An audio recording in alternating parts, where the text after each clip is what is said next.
petani Indonesia.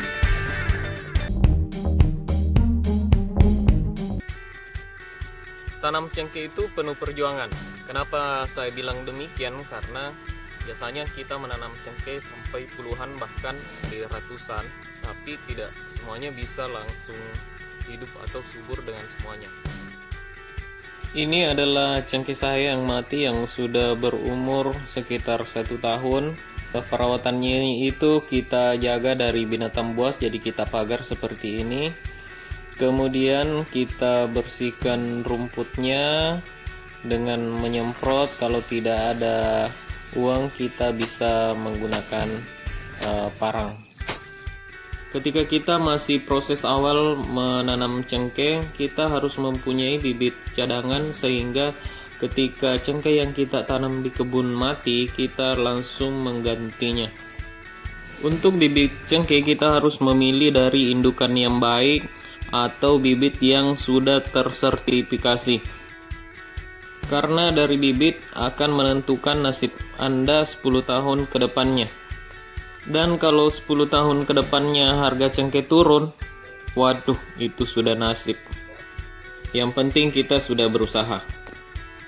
Dan ini adalah cengkeh saya yang umurnya menghampiri 1 tahun, tapi tiba-tiba mati dan kita harus melakukan penyisipan atau penanaman ulang.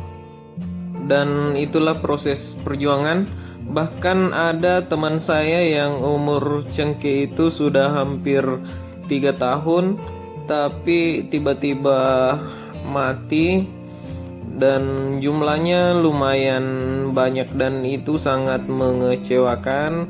Karena bayangkan perjuangan kita yang hampir 1 tahun menjaganya, mulai dari hama, penyemprotan rumput, pembersihan lahan, dan semuanya, dan tiba-tiba kita harus kembali lagi ke nol dan memulai lagi dari awal.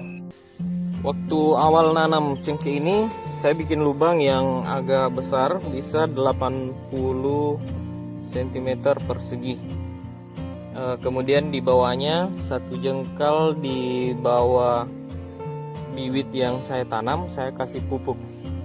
Itu pupuknya bisa organik atau pupuk kimia seperti SP, dan yang pupuk yang bagus buat akar. Jadi ketika cengkeh sudah mulai tumbuh dan akarnya mencapai tanah yang ada pupuknya, maka cengkeh akan langsung cepat tumbuh besar.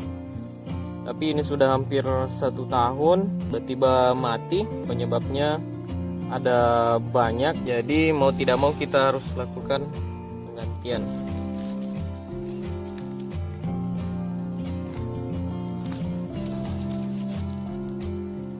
Jadi dalam proses penggantian atau penyisipan pada cengkeh yang mati, kita sudah tidak melakukan lubang besar lagi.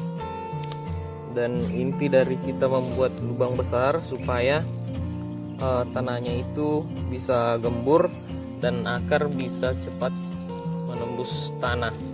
Biasanya saya menanam agak dalam ke bawah dengan alasan ketika terjadi kemarau bisa agak tahan. Bicara soal kemarau, untuk penanaman cengkeh itu di wilayah di sini ada sejenis tanah. Di bagian atas itu tanah, tapi ternyata di bagian bawah itu ada batu besar, dan itu adalah sebuah dilema. Kadang kita tidak tahu, nanti kita bisa prediksi di bawah ada batu. Ketika cengkeh sudah umur 5 tahun, dia tidak akan tahan kemarau. Bicara soal kemarau, di tahun-tahun sebelumnya itu pernah kemarau panjang.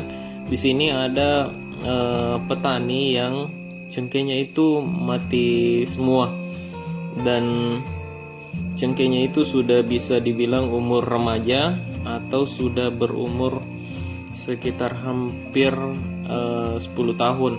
Dan setelah kemarau itu semua cengkehnya mati, dan itu membuat dia depresi sampai sangat kecewa.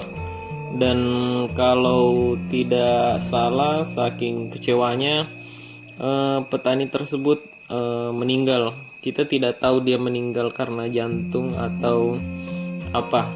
Yang jelasnya mungkin dia sangat kecewa sampai dia terbawa beban pikiran sampai dia meninggal. Jadi pesan saya, kita harus tetap bersabar dan menyerahkan semuanya kepada Tuhan.